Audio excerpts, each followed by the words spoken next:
Okay, we're going to move into our topic for the show today, which is why rejection is actually awesome.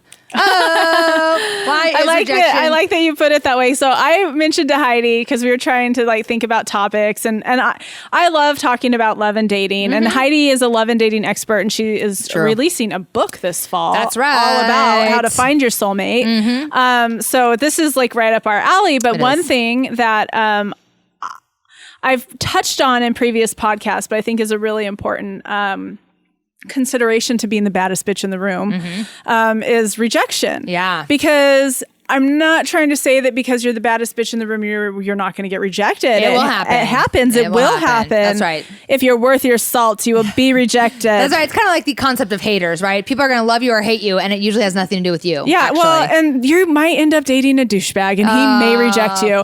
But so the way it came up, so I just mentioned to Heidi in passing. So I'm like, yeah, well, maybe we could talk about rejection. Yeah. And and the way that like Heidi kind of phrased it back was like how to deal with, how to get over. Yeah, that's true. Like this really like, oh no, rejection is insurmountable, this huge obstacle. Like dark, dramatic. Dark topic, but you can get through it. I promise. I'm totally exaggerating. You too can survive rejection. I'm totally exaggerating. It's all right. That was not your response. That's all right. I mean, it was close. I'm just illustrating it. It wasn't far off. I'm just doing an illustrative reenactment. A dramatic reinterpretation. We haven't done a next door dramatic reinterpretation in a minute, so that's fine. Yeah. So that wasn't actually her response. But I didn't know how to phrase it. But it's interesting, right? Because my kind of intrinsic knee-jerk response to it was to phrase it in this like negative way. Yeah. And you had mentioned this a couple weeks ago, and you had said specifically to put a positive spin on. And I remember being like, oh my God, how are we what do you mean? I like really couldn't, like in the moment, I couldn't put the two together. So I love that we're hashing it out here because there are some real good, true, like benefits to learning how to either facing rejection or learning how to face rejection or just like experiencing it. Right. Yeah. And I think for me, like why rejection looked very different to me when I was dating as mid 30s than it looked in like early 20s is because I had gone through a lot of growing and learning in recovery about letting go of my ego. Yeah. And when I'm able to do that, I am better at looking at things from a position of neutrality. I am better at seeing that this might not actually be because I'm a piece of shit and I'm worthless and I'm never going to be loved again. Right. And even just, so in the dating realm, so taking a step back, when we're dating, like what Heidi says all the time is we're really meeting people, we're gathering information, and the way to be the most successful in dating is not spending too much time with the wrong person. That's right. Oh my God. That's the God's honest truth right there. Yes. That's the real fucking nugget of information. So the better we can get at not spending, more time than we need to with the wrong person is by being able to be resilient and move through meeting multiple people. Yeah. We might meet people that we don't like and we're able to move through them more easily, but we might meet people that don't like us. Yes. And that's okay. Yes. And honestly, I think the best thing about this, the best tool I have for this is to just really remind myself that it really isn't about me. Right. Unless my behavior is egregious, right? Like there was a time when it was about me because I was a drunken lunatic all the time. My behavior was inappropriate. It was outlandish. It was crazy. So there was some work I had to do. But if I have done that work and I'm an available partner and I'm like, here, I'm in it, to win it with some focus on this dating thing, and somebody doesn't like me, it's kind of like, this is, some recovery language. If my side of the street's clean, like I showed up to this interaction as like a honest, tolerant, kind person, like then it's not about me. Right. And I want to kind of put a pin in that and go back to that because even in the setting of, because I can relate to, I have experiences when I was dating in my drinking when I remember a guy telling me that you're totally fun to have beers with, but I don't think we'll be going out again. Right. And that was a rejection, but that is another excellent use of rejection because I did like that guy. I did think he was a worthy partner and he didn't want me. And that is something to kind of go like, oh, maybe there is some growth here. Maybe I do need to look at myself. So that's a whole nother a whole nother level of how rejection could be useful in growth. I just think it's very dangerous to rely on what another person thinks of us completely to kind of reflect on ourselves. Yeah. In our cases, when we were a little bit messy drinking, like I still know this guy and he was right. Yeah. Like it's hilarious. And the woman I am now would never date him. Right. Like ever in a million years. Exactly. So, I love that, right? Because Yeah. actually there's two things that are resonating for me about that. One of them is that I also met some people in my drinking days who were like, you're nice, but you're not, you know, like, and the nice, you know, in the kindest way, like, you're nice, but this is not going to work. Right. Because I was like a rolling dumpster, you know, especially in my 20s. I love that term, rolling dumpster fire. Oh my God, I was like a rolling dumpster fire. It was ugly. It was ugly. So like, and that was okay for me to hear that. And like, I drank at that for a long time until I couldn't drink at that anymore. And then had to look at that rejection and had to go, okay, that was like legit. You know? Had to evaluate, is this legitimate? That was legitimate, like a legitimate criticism of my behavior. And then the other thing I love that you mentioned is like the woman you are today wouldn't date that guy, which is that, you know, I took some time, I took an entire year off dating to like do some work and like really have a look at my patterns and stuff. And when I stepped away from dating, I had a woman that said to me, I was like in the middle of, I had like any number of irons in the fire. None of them were with particularly appropriate people. But I felt like, oh my God, how am I going to walk away from all these kind of things I have going? And this woman I was doing this work with said like, well, honestly, by the time you're done with the work, these guys probably aren't going to be your type anyway. Like, you're probably not even going to care about, not that you're not going to care about them. You're probably not going to want to date them anyway. So it's like, we always think in the moment that like what we have going on, we're not going to change. We're going to want that still. But it's like the ability to change and grow through this rejection means that like, you might not even care, you know, like coming out the other side of it, it doesn't even, that partner's not even someone you would pick anyway. Right. Yeah. Right. I love that. So moving into dating in like a more healthy way when we have a more healthy sense of ourselves. So now here we are now, we've done our work. We have a good amount of like self-love and self-respect, and we're out there and we're just trying to meet people to see if one sticks. Right. And it's not like, and when I say see if one sticks, to see if like there's somebody that we actually like enough to see again. Yeah. And, you know, are attracted to enough to see if like we might fall in love. Yeah. And so in that process, especially if you're dating online, because a lot of what I talk about is online dating, because that's how that's how people date. Yeah. That's how I did it. Yeah.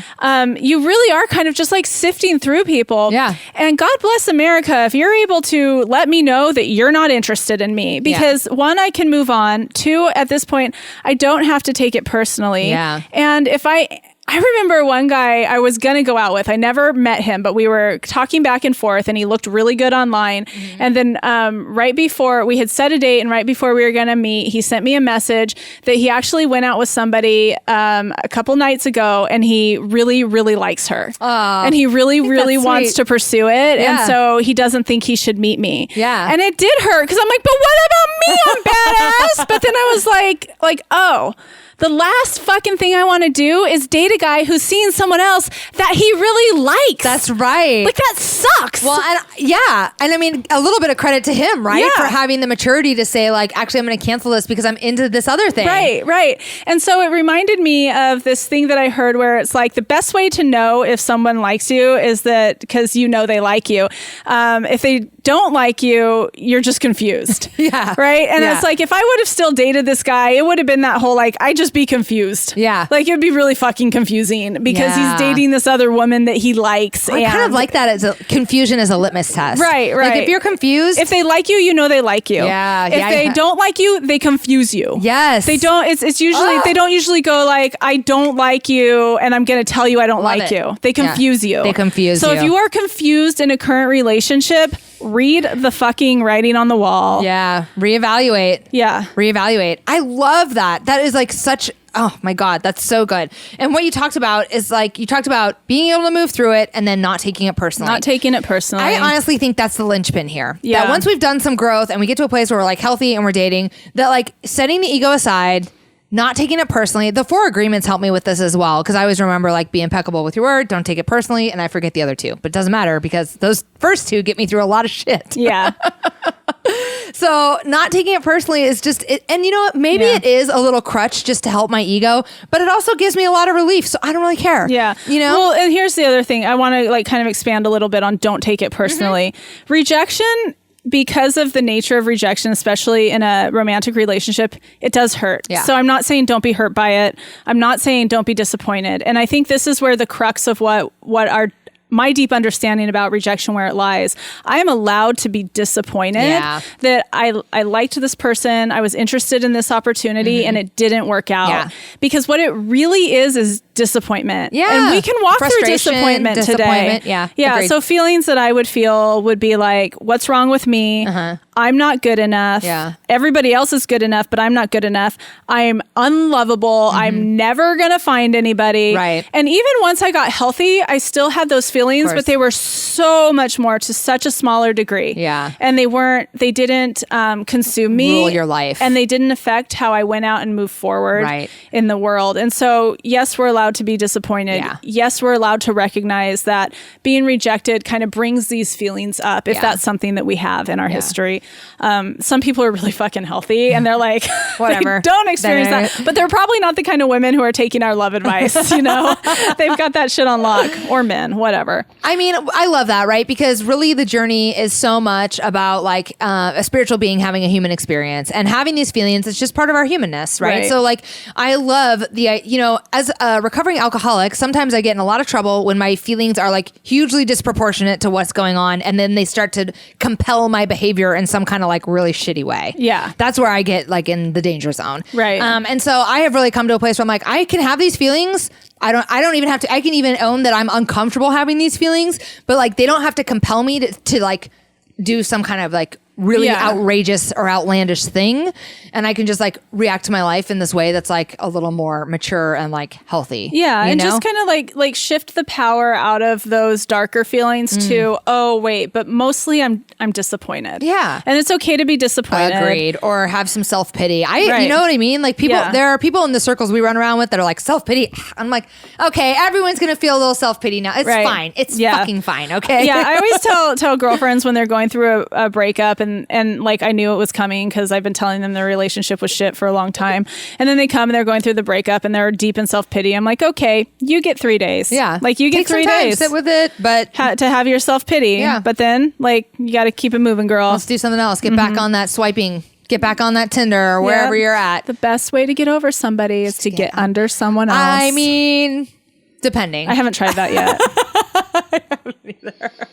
I love this topic. This is good. It's good. I'm trying to think if I have anything else to add because so much of the feelings I have about it are really related to this idea of not taking it personally and just getting back out there. Right. You know, I mean, that's the other thing is that there is, I was listening to this podcast the other day that was talking about how like act as if is really not like a great coping tool, but I kind of feel like here it kind of is sometimes. Sometimes it is, right? And in this case, it's like, just get back into action and get back out there because there will be other, partly because it will distract you. Like so if you're, like if you need a little distraction, it might start out as a distraction, then you get all the way back into it.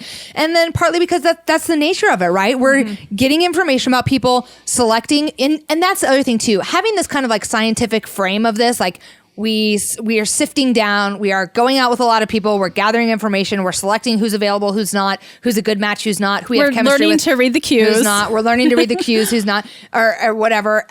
When I think about my journey that way, then I can also think that other people are having their journey that way. Right. And then I can go, oh, that person that didn't want to go out with me, they're just doing the same thing. They're sifting through, they're trying to decide what fits, what doesn't, who they have chemistry with, who they don't. Yeah, that kind of thing. And it does come down to like having a little bit of compassion too, because like you said, the other person has their own set of ideals and their own set of what they're looking for. And it's probably not because they didn't like the way your waist looked in the dress you're wearing, like what you're going to be focusing on. Right. It probably has more to do with things about like how you would jive with their family's culture, how you would jive with their own values. Right. Or their kids or like whatever, or who knows, their family.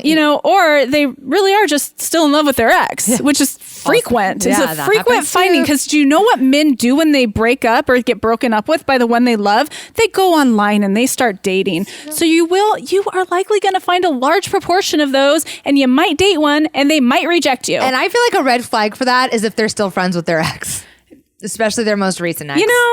I've never known one, like, we're still friends, or we're best friends. I've never known one where that works out. And I'd just be like, well, you guys are clearly still in love. Yeah, that's what I'm saying. One Okay, is still in love with the other. Making that face, so I was like, I think Sandy agrees with me on this, but it sounded to me like a minute like you didn't, but you do. Yeah, I've never known one where that's like legit. Yeah, seriously, if you're going out with a guy who's still like best friends with his ex, he's in love with her. Bye. Next. Okay. Yeah, or him or whatever. Yeah, and we can do another podcast about lying to yourself.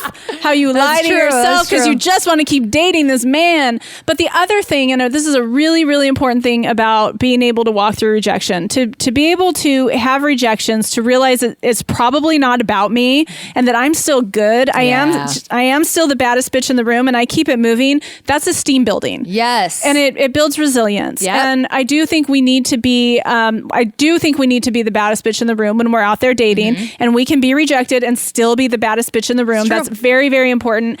And to have that resilience and to not let that take us out, it makes us stronger. It makes us more attractive. It does. And I do think it's an important experience to have.